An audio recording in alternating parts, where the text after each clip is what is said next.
എല്ലാവർക്കും പുതിയൊരു വീഡിയോയിലേക്ക് സ്വാഗതം. ഇന്ന് ഞായറാഴ്ചയല്ലേ? ഞായറാഴ്ച നല്ല ഒരു യാത്ര പോകുന്നത് കൊല്ലത്ത് തിരുമുല്ലാവാരം എന്ന് കേട്ടിട്ടുണ്ടാവില്ല നമ്മളെല്ലാവരും. അതായത് ബലിതർപ്പണത്തിന് പേരുകേട്ട നാട്ടിലേക്കാണ് യാത്രയാവുന്നത്. നീണ്ടകര എത്തിയപ്പോൾ അവിടെ നല്ലൊരു യേശുദേവൻ്റെ രൂപം, അതിൻ്റെ ചെറിയ വീഡിയോ ഒക്കെ എടുത്ത് നേരെ അങ്ങോട്ട് പോവുകയാണ്. ഇത് ഇസ്രയേൽ ഗാസ മുനമ്പല്ല, ഹൈവേക്ക് പൊളിച്ചിരിക്കുന്നൊരു ബിൽഡിങ്ങിൻ്റെ അവസ്ഥയാണ്. നീണ്ടകര കഴിയുമ്പോൾ വഴി വെച്ച് നല്ലൊരു ക്ഷേത്രം കണ്ടു, അതിൻ്റെ വീഡിയോ പിടിച്ചു. നേരെ തിരുമുല്ലാവാരത്തിലേക്കുള്ള വഴിയാണ്. ചൂടായതുകൊണ്ട് നല്ല ഇതാണ്, യാത്ര ഇച്ചിരി കഠിനമാണ്. എങ്കിലും നേരെ ഇറങ്ങിയതല്ലോന്ന് കരുതി വെച്ച് പിടിക്കുകയാണ്. ഇവിടെ ഏതോ ഒരു ക്ഷേത്രം കാണുന്നുണ്ട്, പേര് വായിക്കാൻ പറ്റില്ല. തിരുമുല്ലവാരം എത്തി. ചെറിയൊരു ഗ്രാമപ്രദേശമാണ്. അവിടെ റോഡ് സൈഡിൽ കുറേ കടകളൊക്കെ ഉണ്ടാവും. അവരുടെ ഈ ബലിതർപ്പണം ചെയ്യാൻ വരുന്നവർക്ക് വേണ്ട മെറ്റീരിയൽസ് എല്ലാം അവിടെ കിട്ടും. പിന്നെ നമ്മൾ കുറച്ച് മുമ്പോട്ട് ചെല്ലുമ്പോൾ നമ്മുടെ മഹാത്മാഗാന്ധിയുടെ അതിമനോഹരമായ ഒരു പ്രതിമ അവർ അവിടെ സ്ഥാപിച്ചിട്ടുണ്ട്. കണ്ടപ്പോൾ നല്ല സന്തോഷം തോന്നി. നല്ല പൊക്കത്തിലാണ്. അത് ദേശീയ ഗാന്ധി സമിതി ആണ് അത് ആച്ഛാദനം ചെയ്തിരിക്കുന്നത്. മഹാത്മാവിനെ അടുത്ത് നിന്ന് കാണുന്നൊരു പ്രതീതി തോന്നി. കുറച്ച് ആളുകളൊക്കെ എത്തിയിട്ടുണ്ട്. അങ്ങനെ ഞാൻ അവിടെ മുമ്പോട്ട് നടന്നു. ആദ്യമായിട്ടാണ് ഞാനിവിടെ വരുന്നത്. അതിൻ്റെ ഒരു ക്യൂരിയോസിറ്റി ഉണ്ട്. ഒരു ചെറിയൊരു പാർക്ക് പോലെ സെറ്റ് ചെയ്തിട്ടുണ്ട് കേട്ടോ. ഈ ബലിതർപ്പണത്തിൻ്റെ വരുന്ന കുഞ്ഞുങ്ങളൊക്കെ അവിടെ കളിക്കുന്നുണ്ട്. രാവിലെ ഒരു 9 മണി സമയമാണ്. അതുകൊണ്ട് തന്നെ ആ ഭാഗത്തെങ്ങും ആരുമില്ല. ഇവിടെ എന്തോ ഒരു ഹോട്ടൽ സമുച്ചയത്തിൻ്റെ ഭാഗമാണ്. കുറച്ച് പേരൊക്കെ വന്നിരിപ്പുണ്ട്. എനിക്ക് തോന്നുന്നു ഈ ബലിയിടാൻ വന്നവരുടെ ബന്ധുക്കളൊക്കെയാണെന്ന് തോന്നുന്നു. രാവിലെ നല്ല തെളിഞ്ഞ കാലാവസ്ഥ ആയതുകൊണ്ട് നല്ല രസമുണ്ട് ഷൂട്ട് ചെയ്യാൻ. ഇതേതോ ഒരു വലിയ ഹോട്ടൽ തുടങ്ങാൻ വേണ്ടി തുടങ്ങി ഉദ്ഘാടനത്തിന് മുമ്പേ പൂട്ടിയെന്നാണ് ഇവിടെ ഉള്ളവർ പറയുന്നത്. നല്ല ഏരിയയിലൊരു ഹോട്ടലാണ്, പക്ഷേ അതിനെന്തോ സംഭവിച്ചു. ഒരുപാട് പൈസ ഇറക്കി തുടങ്ങിയതാണ്, പക്ഷേ നഷ്ടം വന്നു എന്നാണ് അവർ പറയുന്നത്. തുടക്കത്തിന് മുമ്പ് എന്തോ മുനിസിപ്പൽ പ്രശ്നങ്ങളൊക്കെ വന്നത് പൂട്ടിപ്പോയി. കടൽ ശാന്തമാണ്, അതുകൊണ്ട് കുറച്ച് മുമ്പോട്ട് നടന്നു നോക്കി. തിരുവല്ലാവാരം ബലിതർപ്പണം കൊണ്ട് പേര് കേട്ട കുറേ നമ്മളെ സഹോദരങ്ങളൊക്കെ വരുന്ന സ്ഥലമാണ്. ഞാൻ ആദ്യമായിട്ടാണ് ഇവിടെ വരുന്നത് കേട്ടോ. ഇവിടെ നിന്ന് നമ്മുടെ തങ്കശ്ശേരി വിളക്കുമാടം ഒരു പൊട്ടുപോലെ കാണാം. ഇനി അടുത്ത യാത്ര അങ്ങോട്ടാണ്. 2 കിലോമീറ്റർ ഉണ്ടെന്ന് പറയുന്നു. അങ്ങനെ പതുക്കെ അവിടെ കുറച്ച് ഭാഗത്ത് നടക്കാൻ ഭാഗത്തിന് കുറച്ച് കടലിൻ്റെ ഉള്ളിലോട്ട് കെട്ടിയിട്ടിട്ടുണ്ട്. അപ്പോൾ ഞാൻ അവിടെയുള്ളൊരു പയ്യനോട് പറഞ്ഞ് വീഡിയോ പിടിച്ചിട്ട് അങ്ങോട്ട് കുറച്ച് നടന്നു നോക്കി. എന്താണെന്ന് അറിയണമല്ലോ.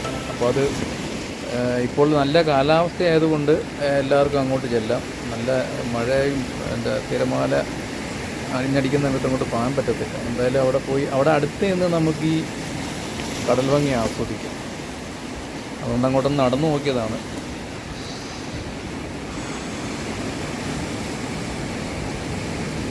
രാവിലെ ആയതുകൊണ്ട് ആൾ ഭയങ്കര കുറവാണ് ഇവിടെ. വൈകിട്ട് നല്ല തിരക്കുണ്ടാവുന്നവരുള്ളവരൊക്കെ പറഞ്ഞു. അങ്ങനെ ആ വീഡിയോ പിടിച്ച സുഹൃത്തിന് നന്ദി പറഞ്ഞു. എന്നിട്ട് ഞാൻ അതിൻ്റെ അടുത്തോട്ട് പോയി. നമ്മൾ ആ വേ ഔട്ടിൻ്റെ താഴെ കുറേ പാറയൊക്കെ ഇങ്ങനെ നിരത്തിയിട്ടിട്ടുണ്ട്. അത് ഈ പറഞ്ഞ പോലെ പെട്ടെന്ന് തിരയിലൊക്കെ പെട്ട് വീടായിരിക്കാൻ വേണ്ടിയുള്ള സേഫ്റ്റിക്ക് വേണ്ടിയാണെന്നാണ് ഇങ്ങനെ പറയുന്നത്. ഇപ്പം കടൽ ശാന്തമാണ്. ഇവിടെ നിന്ന് നല്ല നല്ല വ്യൂ ഉണ്ട്. എനിക്ക് തോന്നുന്നു ഈവനിങ്ങിനൊന്നും കൂടി ഭംഗിയായിരിക്കുമെന്ന് കരുതുന്നു. ശരി, വിളക്കുമാടം നല്ലൊരു കാഴ്ചയാണ്. ഇവിടെ നിന്ന് അങ്ങോട്ട് നോക്കുമ്പോൾ അതൊന്നും കാണാം. പിന്നെ അവിടെ താഴെ ഈ നമ്മൾ ഈ ബലിയിടുന്ന ഭാഗത്തോട്ടൊക്കെ നടന്നു നോക്കി. ബലിതർപ്പണം നടക്കുന്ന ചടങ്ങ് നടക്കുന്ന ഭാഗത്ത് ഇത് ബലിതർപ്പണം നടത്തിയ ശേഷമുള്ള ക്ലോത്തും അതിൻ്റെ കാര്യങ്ങളൊക്കെ ഇവിടെ കൂട്ടിയിട്ടിരിക്കുന്നതാണ്. ഇവിടുന്ന് കുറച്ചങ്ങോട്ട് നോക്കുമ്പോൾ നമുക്ക് കാണാം അവിടെ ഒരു ചെറിയൊരു പന്തൽ സെറ്റ് ചെയ്തിട്ടുണ്ട്. അതിനകത്താണ് ഈ എന്താ പറയുന്നത്, ഈ ബലിയിടാൻ വരുന്ന ആൾക്കാരെല്ലാം കൂടി ഒന്നിച്ച് കൂടിയിരുന്ന് അവിടെ ഈ തന്ത്രി പറയുന്നതനുസരിച്ച് അതിൻ്റെ ചടങ്ങുകൾ പൂർത്തീകരിക്കുന്നൊരു സ്ഥലമാണ്. ഒരുപാട് പേര് വരുന്നതുകൊണ്ട് ഒന്നിച്ച് ആ ചടങ്ങ് അവിടെ നടത്തുകയാണ്. നല്ല ഒരു ആംബിയൻസ്. നമുക്ക് ഈ കടൽ കാണുമ്പോൾ നല്ല ഭംഗിയുണ്ട്. നല്ല വെയിലായതുകൊണ്ട് നല്ല ഭംഗിക്ക് മൊബൈലിലോട്ട് പകർത്താൻ പറ്റുന്നുണ്ട്. കുറച്ച് പേരൊക്കെ അവിടെ ഓടിക്കളിക്കുന്നുണ്ട്. പിന്നെ ഇവിടെ ചടങ്ങുകൾ പുരോഗമിക്കുകയാണ്. അവിടെ കുറേ ആൾക്കാരുണ്ട്, നല്ല തിരക്കുണ്ട് ഇപ്പോഴും. അവിടെ ഏതോ ഒരു തന്ത്രിയുടെ നേതൃത്വത്തിൽ ചടങ്ങുകൾ പുരോഗമിക്കുകയാണ്. ഞാനത് കുറച്ച് നേരമൊക്കെ നോക്കി നിന്നു. നമ്മൾ ഈ ആദ്യമായിട്ട് വരുന്നതിൻ്റെ ഒരു ക്യൂരിയോസിറ്റി ഉണ്ട്. ഭക്തജനങ്ങൾ അവരതിനുള്ള ഈ ഒരു ഗ്രൂപ്പ് കഴിയുമ്പോൾ അടുത്ത ആൾ കയറാൻ വേണ്ടിയുള്ള തയ്യാറെടുപ്പുകളൊക്കെ നടത്തുന്നുണ്ട്. കുറച്ച് പേര് അവരുടെ ബന്ധുക്കൾ വന്നവരെല്ലാം അവിടെ ഈ പറഞ്ഞ പോലെ കടലൊക്കെ കണ്ട് ആസ്വദിച്ച് കഴിയുകയാണ്.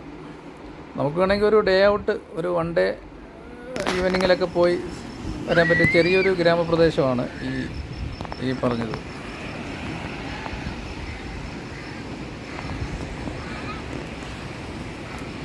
വൈകിട്ട് പോകണമെന്ന് വിചാരിക്കുന്നത് എപ്പോഴും, പക്ഷേ നടക്കാറില്ല. നമ്മുടെ കൊല്ലം ബീച്ചിനോടൊന്നും കിടപിടിക്കുകയില്ല. കൊല്ലം ബീച്ചിനോട്ട് നോക്കുമ്പോൾ ഇത് വളരെ ചെറുതാണ്. എങ്കിലും തിരുമുല്ലാവാരം കടൽത്തിര നമ്മൾ പണ്ട് മുതലേ കേൾക്കുന്നതാണ്. വീടാൻ വരുന്നവർക്കൊക്കെ അറിയാം. പക്ഷേ ഞാൻ ആദ്യമായിട്ടാണ് ഇവിടെ എത്തിയത്. എന്തായാലും വന്നപ്പോൾ നല്ല തിരക്കൊന്നുമില്ല. അവിടുന്ന് കയറി ഇപ്പോൾ തങ്കശ്ശേരി പോകണം. നമ്മളിങ്ങനെ കയറുമ്പോൾ ആ ഗാന്ധിജീൻ്റെ ഫ്രണ്ടിലും അവർ ദേശീയ ഗാന്ധി ദർശൻ സമിതിയുടെ ഡീറ്റെയിൽസും അതിൻ്റെ ആളുകളുടെയൊക്കെ എഴുതി വെച്ചിട്ടുണ്ട്. അപ്പോൾ സുഹൃത്തുക്കളെ, ഇവിടുന്ന് നേരെ തങ്കശ്ശേരി പിടിക്കാനുള്ള പരിപാടിയാണ്. തങ്കശ്ശേരി ലൈറ്റ് ഹൗസും പിന്നെ നമ്മുടെ മുകേഷ് MLA യുടെ വാട്ടർ ബ്രേക്ക് പാർക്കും ഒക്കെ ഉണ്ട്. അതൊക്കെ ഒന്ന് കാണണമെന്ന് വിചാരിക്കുന്നു. അങ്ങനെ വഴി അറിയില്ല, ഒരു ഉദ്ദേശത്തിലങ്ങ് പോവുകയാണ്. അവിടെ ചെന്ന് അതുകൂടെയൊക്കെ ഒന്ന് ചിത്രീകരിച്ച് മടങ്ങിപ്പോണമെന്ന് വരുന്നു. നല്ല കാഴ്ചയാണ്. രാവിലെ ഒരു 10 മണി സമയം ഞാനിങ്ങനെ കടൽ ഭംഗിയൊക്കെ ആസ്വദിച്ച് പതുക്കെ തങ്കശ്ശേരിയിലേക്ക് പോവുകയാണ്. ഇത് ഡ്രൈവിങ്ങും മൊബൈൽ പിടുത്തം ഒന്നിച്ചാണ്ട് റിസ്കി പരിപാടിയാണ്. അങ്ങനെ ഞാൻ സത്യം പറഞ്ഞാൽ തങ്കശ്ശേരി പോകേണ്ട ഞാൻ വഴിതെറ്റി നേരെ ചിന്തക്കടയ്ക്ക് വന്ന് കയറി കേട്ടോ. അവിടെ എത്തിയിട്ട് എന്തായാലും നമ്മുടെ ആ കൊല്ലം മണിമേട് അവിടെ ഇങ്ങനെ നിൽക്കുന്നു, ക്ലോക്ക് ടവർ. എന്നാൽ പിന്നെ പുള്ളിക്കാരനെ ഒന്ന് കണ്ടേക്കാമെന്ന് കരുതി പതുക്കെ അങ്ങോട്ട് വിട്ടു. ക്ലോക്ക് ടവറിൻ്റെ ചരിത്രം ഭയങ്കരമാണ്. ക്ലോക്ക് ടവറിൻ്റെ ചരിത്രം പറയുകയാണെങ്കിൽ 1944 ഇത് ഉദ്ഘാടനം ചെയ്തത്. അവിടുത്തെ ഒരു മുൻ മുനിസിപ്പൽ ചെയർമാനായിരുന്ന KG പരമേശ്വരൻ പിള്ള, അദ്ദേഹം 1932 മുതൽ 16 വർഷം കൊല്ലം മേയറായിരുന്നു. അദ്ദേഹം തൻ്റെ സ്വന്തം കയ്യിൽ നിന്ന് പൈസ എടുത്താണ് ഈ ക്ലോക്ക് ടവർ നിർമ്മിച്ചതെന്ന് പറയപ്പെടുന്നു. ഇതിൻ്റെ മണി ലണ്ടനിൽ നിന്ന് കൊണ്ടുവന്നു എന്നാണ് പറയുന്നത്. ഇത് ചുടുകട്ടയും വൈറ്റ് സിമെൻറ്റും ഉപയോഗിച്ച് നിർമ്മിച്ചിരിക്കുന്നു. ആ ചുടുകട്ടയും വൈറ്റ് സിമെൻറ്റും കൽക്കത്തയിൽ നിന്ന് കൊണ്ടുവന്നതാണ്. അതായത് ഇതിൻ്റെ പവർ അറിയണമെങ്കിൽ റിസ്റ്റ് വാച്ചുകൾ ആഡംബരമായിരുന്ന ഒരു കാലത്ത് കൊല്ലം നഗരം ഉണർന്നിരുന്നത് ചിന്നക്കട നഗരത്തിലെ ഈ മണി കേട്ടാണെന്ന് പറയുന്നു. അതിന് റിസ്റ്റ് വാച്ച് അന്ന് വളരെ ചുരുക്കം ആളുകളുടെ കയ്യിലുള്ളൂ. സമയം അറിയാൻ പല ആളുകളും ചിന്നക്കട വഴി കടന്നു പോകുമ്പോൾ ഈ ക്ലോക്ക് ടവർ 4 ഭാഗത്തും ക്ലോക്കുണ്ട്, 4 ഭാഗത്തും സമയം അറിയാൻ കഴിയും. ആദ്യകാലത്ത് ഇത് കീ കൊടുത്താണ് ഓടിക്കൊണ്ടിരുന്നത് കേട്ടോ. പിന്നെ കുറച്ച് നാൾ കഴിഞ്ഞാൽ അത് വൈദ്യുതീകരിച്ചു. 1941 നിർമ്മാണം തുടങ്ങി 1944 തീർന്നു പറയുന്നത്. തിരുവിതാംകൂറിലെ ആദ്യ ക്ലോക്ക് ടവറുകളിൽ ഒന്നാണ് നമ്മുടെ കൊല്ലം ക്ലോക്ക് ടവർ. സത്യം പറഞ്ഞാൽ കൊല്ലത്തിൻ്റെ ഒരു സിമ്പലായിട്ട് നമ്മൾ എടുത്തു പറയേണ്ടതാണ്. നമ്മൾ സ്ഥിരം കാണുകയും പോവുകയും ചെയ്യുന്നതായതുകൊണ്ട് ഇതിൻ്റെ ചരിത്രം ആരും അന്വേഷിക്കാറില്ല. പലരും വിചാരിച്ചിരിക്കുന്നത് ഇത് ബ്രിട്ടീഷുകാർ നിർമ്മിച്ചു എന്നൊക്കെയാണ്. ബ്രിട്ടീഷ് കാലത്തുള്ളതാണ്. പക്ഷേ നമ്മുടെ ഈ KG പരമേശ്വരൻ പിള്ള എന്ന് പറയുന്ന മുനിസിപ്പൽ ചെയർമാൻ അദ്ദേഹത്തിൻ്റെ പൈസ മുടക്കി നിർമ്മിച്ച ഒരു മഹാസംഭവമാണ് നമ്മുടെ ഈ കൊല്ലം ക്ലോക്ക് ടവർ. അതുകൊണ്ട് നിങ്ങൾ ചിന്നക്കടയിലുള്ള, അതായത് റെയിൽവേ സ്റ്റേഷനടുത്ത് ചിന്നക്കട ബസ് സ്റ്റാൻഡിലുള്ള ഈ മണിമേട വരുന്നവരെല്ലാം സന്ദർശിക്കണം. എൻ്റെ സുഹൃത്തുക്കളൊക്കെ ചോദിക്കാറുണ്ട് കൊല്ലത്തുള്ള ഇതിനെപ്പറ്റി, എപ്പോഴാണ് നമ്മളിതിൻ്റെ വില അറിയുന്നത്. നമ്മൾ സ്ഥിരം കാണുന്നതുകൊണ്ട് നമുക്ക് വലിയ പ്രാധാന്യമില്ല ഇതിന്. 1944 മുതൽ തലയെടുപ്പോടെ കൊല്ലത്തിൻ്റെ പ്രൗഢി പിടിച്ചു വന്നൊരു സംഭവം. അങ്ങനെ അത് കണ്ടിട്ട് ഞാൻ നേരെ അതിൻ്റെ അടുത്ത് നോക്കിയപ്പോൾ നമ്മുടെ ചിന്നക്കട ജുമാ മസ്ജിദ് ഉണ്ട്. എന്തായാലും വന്നല്ലോ എന്ന് കരുതി പതുക്കെ അങ്ങോട്ട് പോയി. ചിന്നക്കട ജുമാ മസ്ജിദിൽ ഒരുപാട് വട്ടം വന്നിട്ടുള്ളതാണ്, പക്ഷേ വീഡിയോ ഒന്നും പിടിച്ചിട്ടില്ല. 11:30 മണി, നല്ല ചൂടുണ്ട്. എങ്കിലും പതുക്കെ അകത്തോട്ട് ചെന്ന് അതിൻ്റെ ഫ്രണ്ട് വശവും ജുമാ മസ്ജിദിൻ്റെ നല്ല ഭംഗിയാണ് കാണാൻ. അതൊക്കെ ഒന്ന് ഷൂട്ട് ചെയ്തു. വെയിലായതുകൊണ്ട് നന്നായിട്ട് കുഴഞ്ഞു നിൽക്കുകയാണ്. എങ്കിലും അത്യാവശ്യം അതിൻ്റെ ഫ്രണ്ട് വശമൊക്കെ കണ്ടു. ഇനിയിപ്പോൾ തങ്കശ്ശേരി പൂർത്തിയാക്കണം. തങ്കശ്ശേരി ലൈറ്റ് ഹൗസും മറ്റേ ആ മുകേഷ് MLA വാട്ടർ ബ്രേക്ക് പാർക്കും ഒക്കെ ഒന്ന് ഷൂട്ട് ചെയ്യണമെന്നുണ്ട്.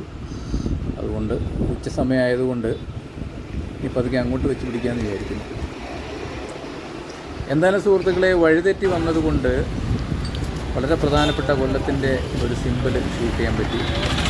അതിൻ്റെ ഒരു സന്തോഷം തോന്നി. വഴി പറ്റിയെന്ന് നന്നായെന്ന് തോന്നി. അപ്പോൾ എല്ലാവർക്കും താങ്ക് യു.